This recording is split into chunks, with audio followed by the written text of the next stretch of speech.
मैं आशीष व्यास। मैं सपना व्यास।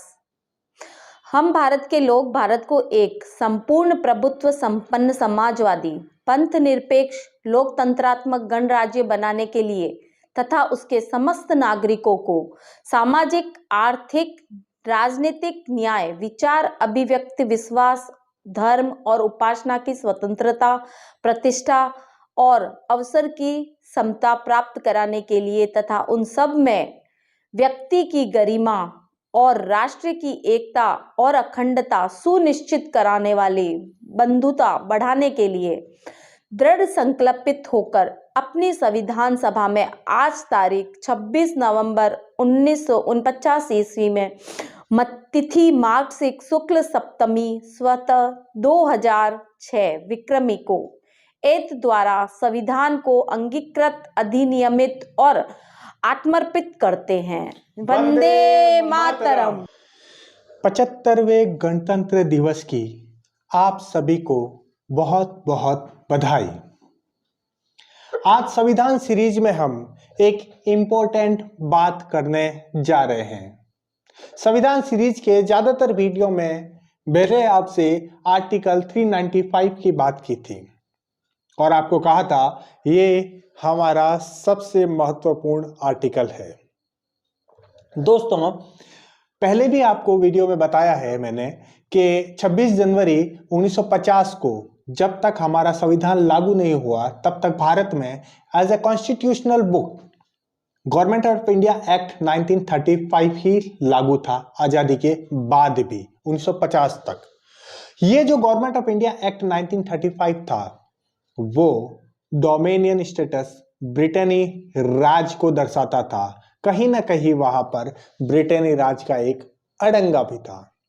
उसके अलावा 1946 6 दिसंबर को हमारी संविधान सभा का गठन हुआ आजादी से पहले और वो गठन ब्रिटेन सरकार ने किया और उसमें करीब करीब हर 10 लाख नागरिकों पे एक व्यक्ति चुन के आया था।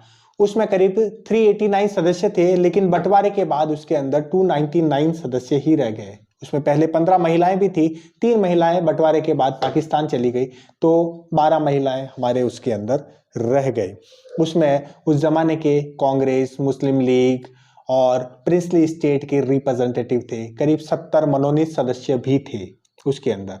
लेकिन उस संविधान सभा को गठन करते वक्त जो एक्ट ब्रिटेनी सरकार लेकर आई, उन्होंने उसके अंदर एक पेच डाल रखा था।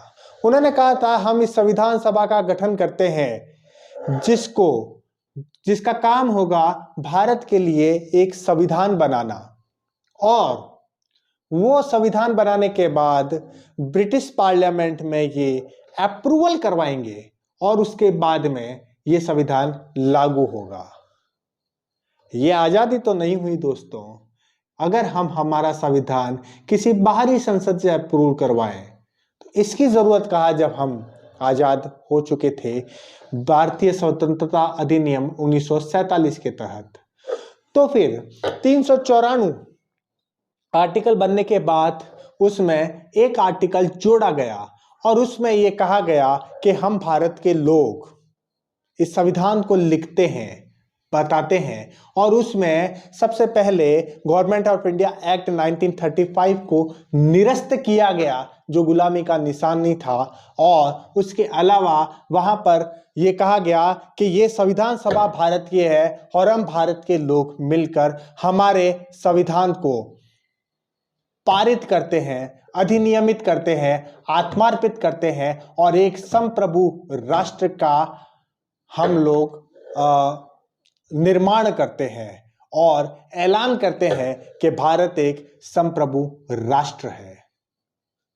1947 में हमें आजादी तो मिल गई थी, लेकिन कॉन्स्टिट्यूशनली और संवैधानिक रूप से कागजी रूप से भारत एक संप्रभु राष्ट्र बना 26 जनवरी 1950 में, जब उसके साथ आर्टिकल 395 लागू हुआ और उसने ब्रितानी हुकूमत को पूरी तरह से भारत से नेस्तनाबूद कर दिया।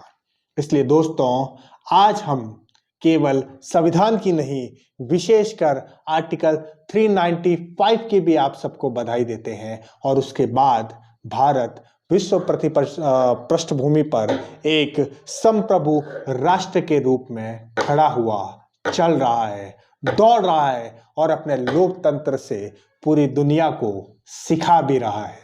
विश्व गुरु भारत को और भारत के सारे नागरिकों को मेरी तरफ से बहुत बहुत बधाई।